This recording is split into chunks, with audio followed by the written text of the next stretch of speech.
Hello and welcome. It's the beginning of a new semester, and today we're going to be talking about how to email your professor as a college student. Just a little bit of background about me to get started. I have a bachelor's in French and a master's in library science. I got my master's degree a little bit over a year ago, so I have some pretty recent experience being a student at a university. And I just wanted to share a few tips that have worked well for me, because I know that this is something that a lot of students, especially first semester freshmen, find to be a little bit daunting. I know that I did at first, and to be honest, it took me a while to get comfortable with it.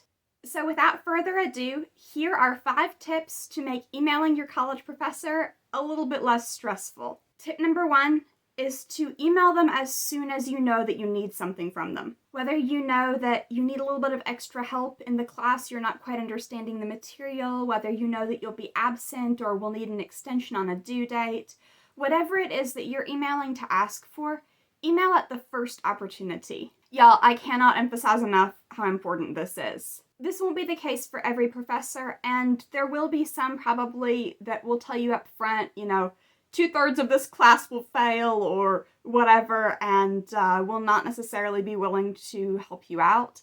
But a lot of professors will want to see you succeed in their class, assuming that you put in the time and effort to merit a passing grade. So if you reach out ahead of time about a problem that you're encountering, as soon as you realize that you have a problem, that's going to help a lot as far as getting the positive response that you want.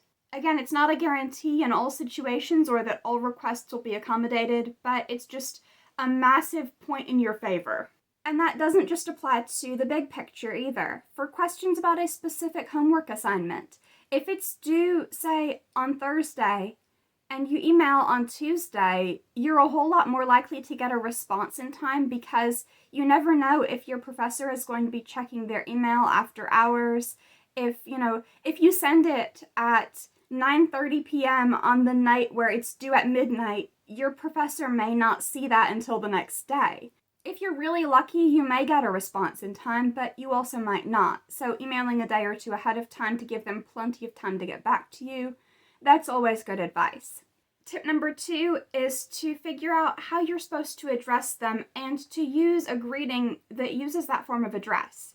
This is just a small courtesy that will let them know that you're trying to be polite and respectful. This can sometimes be a little bit complicated, though, if you're not quite sure how to address your professor, and that's a whole different topic, but just a brief overview. If they have a PhD or any kind of other doctorate degree, MD, JD, and so on and so forth, then doctor would be the appropriate form of address. If they have a master's degree but not a PhD, then they probably won't be offended if you accidentally call them doctor, but it would be more appropriate to say professor, or possibly Mr., Mrs., or Ms. And if they are a graduate student teaching classes as part of a teaching assistantship, then probably Mr., Mrs., or Ms. You can look in the syllabus to see how they've written their own name and if they put a title in front of it like doctor. And you can also check the university website if you're not sure. When in doubt, professor is usually a safe bet, although some will have a different job title as well, like instructor or lecturer. Number 3, within the first couple of sentences of your email, remind them of your name, what class you're taking with them, and the date and time that it meets. The reason for this is that professors usually teach more than one class, and in fact they may teach more than one section of the same class. So, for example, let's say that you are taking a first-year history course, and that course has 150 students. It's a big lecture course.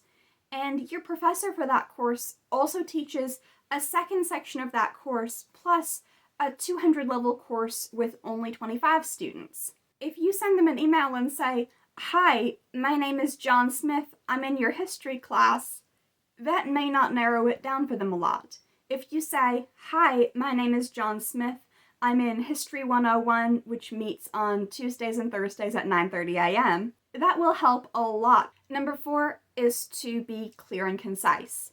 Now, it's definitely good to put a polite greeting.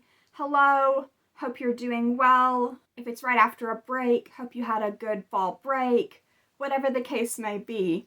But then you really want to get right down to business. Hello, Professor so-and-so. Hope you had a great fall break. My name is John Smith. I'm in your History 101 class, which meets Tuesdays and Thursdays at 9:30 a.m. I have a question about the upcoming exam. And then tell them what your question is, as clearly and concisely as possible. Professors are busy people. Now, if there's some kind of situation you need to explain, like you're going to be absent the day of the exam due to unforeseen family circumstances, and you want to know about the possibility of a makeup exam, you definitely can give the context needed for that. I'm just saying, limit to 1 or 2 paragraphs, explain as concisely as you can, so that they will be able to know right away what it is that you need or have questions about, and what they can do to help you. Don't make them read through paragraphs of irrelevant information. And I think that this has already come across in the points that I've made so far, but tip number 5, be polite and professional. Now, that doesn't mean that you have to agonize over every comma or period or make it super duper formal, like, to whom it may concern, but you do want it to look pretty clean and professional. You don't want to use, for example, text talk, slang, or profanity.